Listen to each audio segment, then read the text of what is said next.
I tell you, I am real nervous this week. Real nervous. There's two reasons.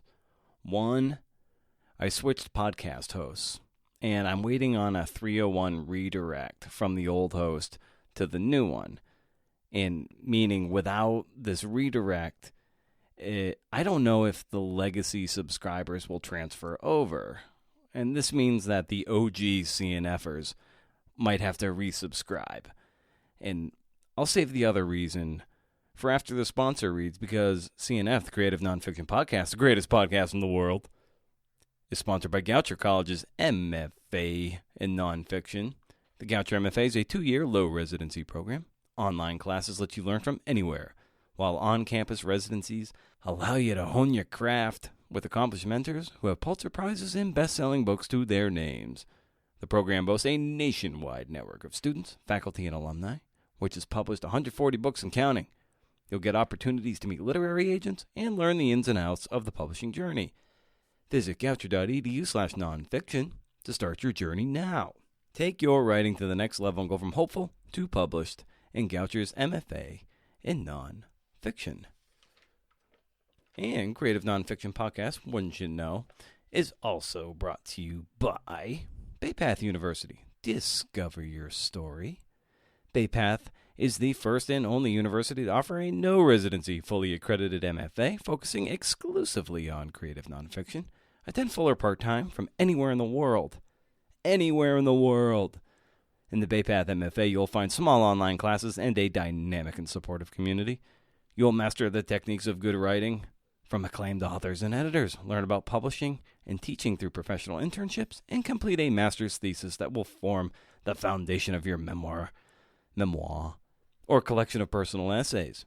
Special elective courses include contemporary women's stories, travel and food writing, family histories, spiritual writing, and an optional week-long summer residency in Ireland with guest writers including Andre Dubus III and Hood Mia Gallagher and others. Start dates in late August and January. Find out more at baypath.edu/MFA.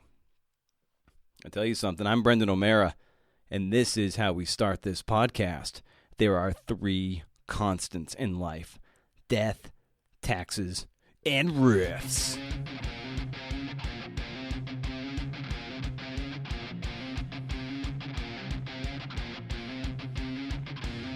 Well, like I was saying kind of before, in this game, in this line of work, asking an audience to go through multiple steps is a big ask.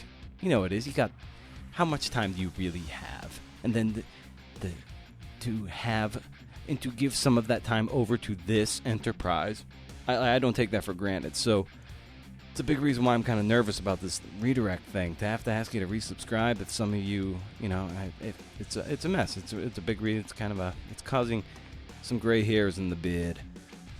If I had to tell the OGs they'd have to resubscribe, that's reason to say, I've had enough with this guy. What a schmo. We'll see. If the download numbers remain the same, relatively constant, then we'll be okay. But if you're new to the show, be sure to subscribe wherever you get your podcasts. For those who have stuck around, you're the social network. Share this with your friends and encourage them to share it with theirs. That's the only way I want this show to grow. Not through paying Facebook or Instagram with sponsored ads that just interrupt your feeds. It's kind of gross. I don't like it.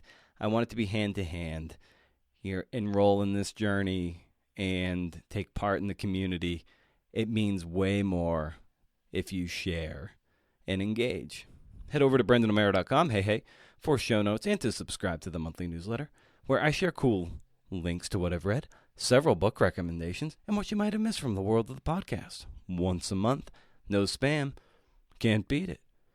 Okay, so there was one other reason, right, that I'm kind of freaking out, and I'm putting the final touches on my talk for Hippocamp 2019 in Lancaster next week. By the time this drops, it'll be, 5 days or so away.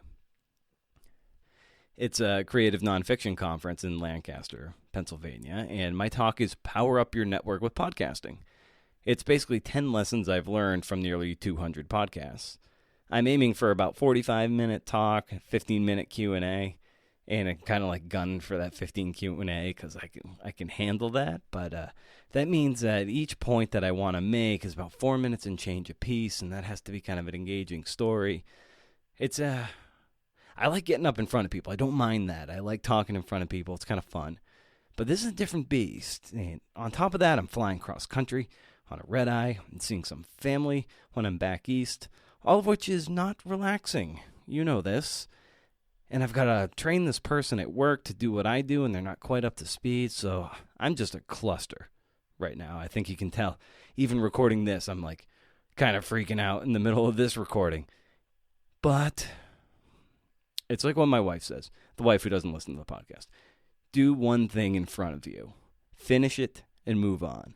When I think of that advice, I can feel my blood pressure kind of drop to like sub-hypertension levels. So it's a good task for any of us in this crazy workaday world. So anyway, hey, I want to give another shout out to someone else. It's kind of a promotional support thing. They're sharing the show on their Facebook feed to bring this show to market, so to speak. It's a River Teeth. They are a great literary journal doing great creative nonfiction, personal essays, memoir, and they have a great book contest and everything. So I just want to give a shout out to River Teeth. Go subscribe to them. Great journal. Do great work over there. And yes, promotional support. Go like their Facebook page, and you might just see a link to this podcast on their Facebook feed. How about that? So here we are. And speaking of Hippocamp, I've got Donna Talarico making her triumphant return to the podcast. It's been 2 years since she first joined me on the show, and she's here for a shorty to promote this year's Hippocamp.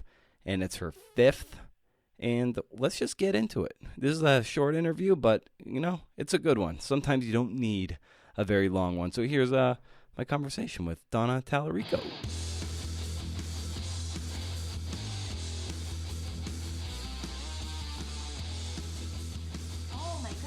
Okay. Luckily, we're only on year 5, so I can still remember them all. The first year, we had Lee Gutkind, who basically they say is the godfather of creative nonfiction. He is the one that kind of popularized the term creative nonfiction that we use. And for those who don't know, he's also the founder of Creative Nonfiction Magazine and the Creative Nonfiction Foundation out of Pittsburgh.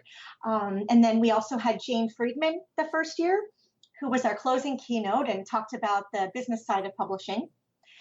In year 2, we had Ashley C. Ford as our opening keynoter. We had Mary Carr, and we also had Dave Cameron, who I know from the higher education marketing world, who does a lot of work-life balance stuff. Then we had Tobias Wolff, Beverly D'Onofrio, and oh gosh, now I need to look it up. See, I jinxed myself by saying I remember all of them. Oh, yeah. But I didn't realize that you had like kind of several, maybe different tiered keynote. Well, the first year we had 2. Then the second year we added an opening keynote. Then the third year, which was 2017, which is the one I just messed up on, but that was Beverly D'Onofrio was our opening keynote. Then Tobias Wolff was our evening Saturday keynote. And then Dinty Moore, who is also really well known in the nonfiction world and the founder of Brevity magazine, he was our closing keynote. And then last year we had Beth Kephart, Abigail Thomas, and Alma Marfo. And Alma, again, is not necessarily from the literary world, but more of like the creativity, work-life balance world. So every other year we like to bring in somebody who's not necessarily a writer, but who can inspire writers to make more time and live a better life. Yeah. So that's who we had in the past. So this year, Nick Flynn, and who else is joining the cohort? Yeah, and Jackie Leiden, she is a memoirist, and her book was out in the 90s. It was called Daughter of the Queen of Sheba. It was kind of a mother-daughter memoir. Her mom had some mental illness issues, but she also was a journalist for NPR for more than 40 years, reporting everything from the war zone to, just everyday news. And I thought since 2016, journalism has just become more and more important. And so I thought it would be a really cool idea to have the perspective of a journalist at Hippocamp. What has that meant for you to be able to get the likes of of Lee, Mary Carr, Tobias Wolff, and Nick Flynn? I mean, the list goes on. Yeah, it's been really amazing, and some of the higher level speakers, we have to go through a speakers bureau, but they still have to say yes. We still have to tell them about the event, and usually it's just a resounding yes, we'll come, we've heard about it. And Lee, the first year I was a little nervous because, he's the founder of Creative Nonfiction magazine. And here, we're an online magazine that just started in 2011, so not as old as Creative Nonfiction magazine, but he was just like, I love what you guys are doing. And so it was just really great to know that they've heard of us and they believe in what we're doing. And, the community is just so great. And I've just loved it so much. What do you know now that you wish that you knew in year one? Writers like to procrastinate. Right. So what I've learned is to start promoting the conference a little later, just so people aren't tired of hearing about it, to open up the registration a little later because we know that people, aren't registering until the month before. Kind of walk us through how you're organizing your life around this and planning for this event. Yeah. Thank you for recognizing that. It is a lot of work. As you're also a writer with a day job that does a really great thing for the writing community with your podcast. So I know you're no stranger to having a day job and fitting in something like this. Yeah. I have a content marketing agency and I primarily work for higher education. So luckily, even though I have a full-time job, I'm able to structure that around my schedule so I can work in the late evening. I would say early morning, but let's be real, I never get up early. But that's the idea. So I can still be available for client calls and things during the regular day, but normally I know what's coming up in the week ahead and what conference calls I might have. So I do a lot of my Hippocampus magazine and books work, as well as the conference work in the evening and on the weekends. But yeah, we start planning a full year ahead. So by the time the conference happens in a couple weeks, August 23rd, we'll already have next year's booked with the venue. And we also might have some work done on the keynote speakers. So there's kind of like phases. Yeah. So the first thing we do is put out the call for speaker proposals. And then that's open for about 3 months. So the work really begins once we select the speakers and start building the website. And then there's a pretty big lull between that. And right now it's also crunch time. So it's, I tried to say no to client work or get all my projects done. So I'd have most of August to work on Hippocamp. That way I'm not working, messing with work deadlines. But I still need to put food on the table. So I kind of front loaded my work in June and July to take a little time off. But of course it didn't go as planned. So I still have some client projects I'm working on at the moment. But yeah, so I just kind of fill it in. And the stuff that Kevin does is also really as we get closer to the conference, and we joke because sometimes we'll be at home and I'm like, hey, did you do this yet? So it's hard to separate like marriage and conference duties. So we made a rule this year that we will only talk about the conference like if we're out at breakfast, and we'll say, hey, this is our breakfast, but this is our meeting, or we'll just have set times. That way we're separating it from our real life too, because that can kind of get a little crazy sometimes. To be honest, we could grow our team a little more. It's really just me and Kevin spearheading everything. As far as the website goes, that's pretty much still just me, speaker communication. We do have a volunteer, Louise, who has helped out with our book sale for all 5 years. But she kind of like took on managing it, and she set up a system, and we kind of just like turned that over to her. But this year we brought her on early and she worked with the debut authors and the publishers and distributors to get all the books in, and also with the attendees who want to have books at the conference too at our book sale table. So we kind of brought her on to help with that a little earlier. And the past couple years, I've had some interns from Rosemont College and also Bay Path University that have helped with some of the marketing type things like writing social media posts. And we had a great intern this year, Katie, who took over writing the blog preview posts. So the preview posts that you did and our other speakers did, Katie kind of put those together in the format of blog posts. And then on site, we have a ton of volunteers that help out. We have people that are in each session room that introduce the speaker and give time cues, to make sure everybody's on time, because if one session runs over, that can affect the next session. So we just, make sure the timing's right.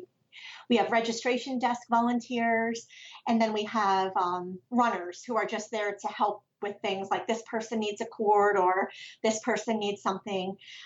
So we have a really great boots on the ground team. But now that this will be the 5th year, we really are a well-oiled machine, and it's been hard to ask for help when we didn't exactly know what we needed and when we needed it, but now we do. So I think next year we're going to grow the committee the planning committee a little bigger. And I didn't mention, we also have volunteers that help read the proposals and help build that. And a lot of those are people on the regular magazine staff who can't necessarily travel to Hippocamp, but they want to help in some way, so they help with the proposal reading. Almost done with the 5th one. What would you say is getting easier for you now than was in the early scramble to get this off the ground? I think the communication with the speakers. Now I kind of have it down pat with what the questions they have most often are, and even with the attendees, what they ask the most often. So I build that now into the website and into emails and into the confirmation email. And I've noticed this year, we have barely had any questions about this, or is parking included, or what are the meals like, because we've done a better job of setting expectations and educating the audience throughout the process. We're about 10 days out from 10 days. I know. It's crazy. 10, 11 days roughly. What does the level of sort of worry and anxiety look like for you a week out from the conference? Well, this year is the latest that we've put the program to print. And when I say that, I mean it hasn't gone to print yet. But we always wait until a little later in the game, because there could unfortunately be a cancellation with a speaker. And we do have some alternate speakers. So for example, it breaks my heart to say this, but Elaine Johnson and her husband, Hess, were going to present on memoir structure, but Hess is having some health issues, so they're not able to make it. Oh. So we have, and she's been at Hippocamp every year. And so, but health is more important, family is more important. So it's bittersweet, but Athena Dixon is going to fill in that space, and she's going to do something about imposter syndrome. So, which is fantastic. She's been a speaker the past couple years, so we're excited to have her back and that she's an alternate. So it's things like that too, that to have speakers waiting in the wings who we know might already be attending anyway, that we could ask, could you fill in for somebody? It's like, what was the inspiration and your vision for this in year one, your expectations and where you thought this would go, and maybe how long you thought you would even be able to do it? Yeah, that's a great question. As I might have said on a previous podcast, I love conferences, and I go to marketing conferences for my day job, which is the web and web marketing for higher education, which I was just in Oregon again a couple weeks ago. I'm pissed that I missed you. Yeah, I know. And I was like, how far is Eugene? But I ended up going up to Washington to see Twin Peaks stuff. Oh, nice. On my day off. But yeah, so there was just such an energy about these marketing conferences that I went to. And they were more in the vein of professional development conferences, not academic conferences. Like AWP is kind of a little bit of both, but it leans academic. And I really just like the idea of peers teaching peers, and one person or maybe like a group, like, or partners getting in front of a room and talking about what they're passionate about. And that somebody doesn't need to have, not everybody has to be a keynote speaker. Not everybody has to be a well-known author. Everybody has something to share.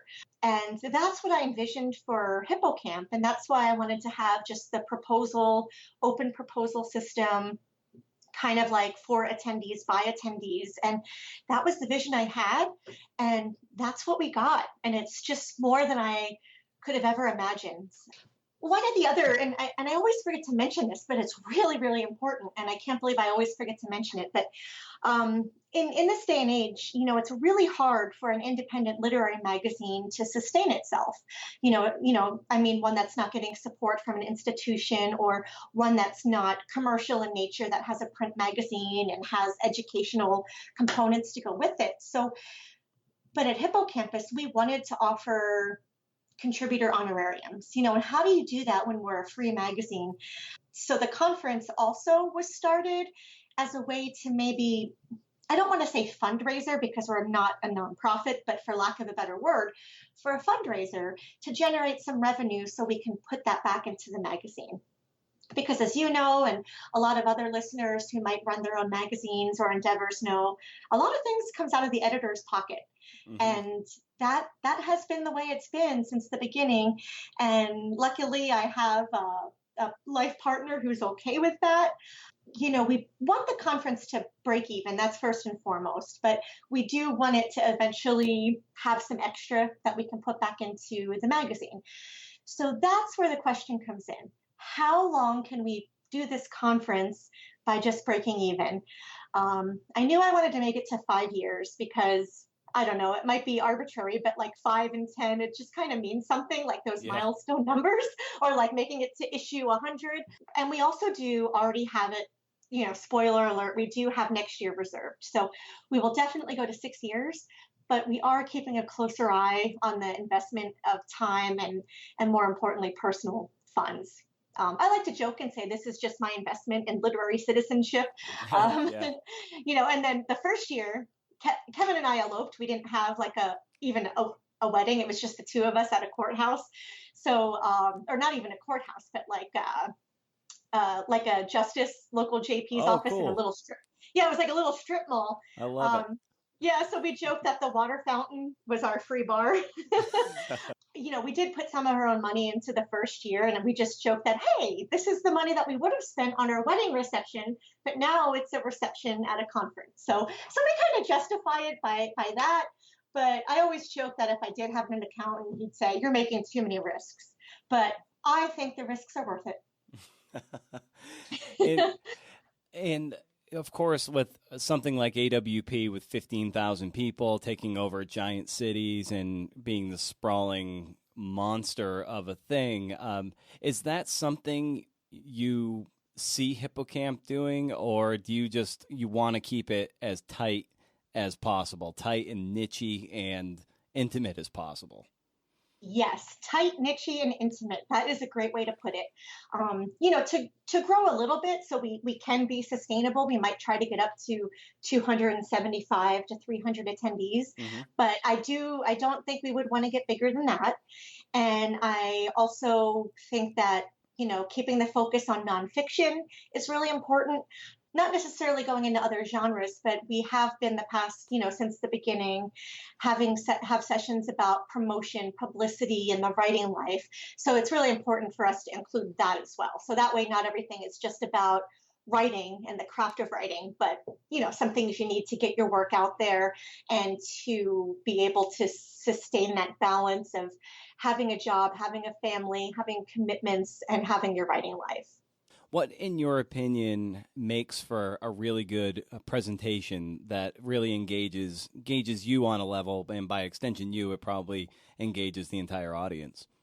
We do a lot of post-conference surveys, and we ask attendees of every session to fill out a survey too, because it's really important to us to know what the attendees like and what they don't like and what resonates with them. So we do take that into consideration, the results from the survey for the next year's planning.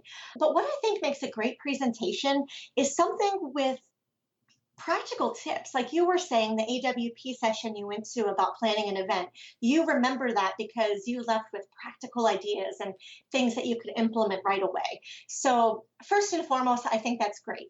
Something that's not just somebody who's reading off slides. It's to your point of, literary citizenship. It's not enough just to, share your own thing. You need to like participate and show that you're willing to give and take and to share and to just take part in something that's a little bit bigger than yourself. And the real thing is, like, if you do that with authenticity, you are going to be a little more popular with a little more standing in the community as well. If you do that, if you contribute and actually have an abundant mindset going in. Absolutely. And people can tell. And I think that's what people love about Hippocamp is, for the most part, that's who our speakers are. And I'm glad that we're attracting those kind of speakers. And, and maybe every so often someone comes and maybe it's not the right conference for them, so they don't come back, and that's fine. We really have a set type of person we want to attract, both speaker and attendee. For instance, one of the surveys once, we made the mention that it's like a for attendee by attendee, and somebody said, I thought this was experts were going to be sharing what they learned, not just attendees. So it's like, you're missing the point. Right. Everybody has an expert, or everybody has some expertise in something. And then another example was our first year, there's somebody who lives local to our area who couldn't come to the conference. She has a book out. I think she self-published it. And she said, can I sell my book at your conference? So she dropped off the books and left, and she didn't sell any because she wasn't there. And not that this conference is about selling books, but she was just perplexed. Why didn't I sell any books? And I said, well, because it's not a book sale, really. It's more of a conference where attendees can have their book for sale. So there's a difference. So yeah, it's just being involved is so important. And this will go up roughly a few days before, and it's going to be kind of a writerly procrastination thing. Great. I think at last check there were like 31 seats. By the time this goes up, hopefully those all be gone. But if they're not, what can people do? Where can they go to maybe snag one of those last seats for this year's conference? Sure. The conference website is Hippocamp 2019. Hippocampus magazine, and there's a registration button in the top navigation as well as in the middle of the page.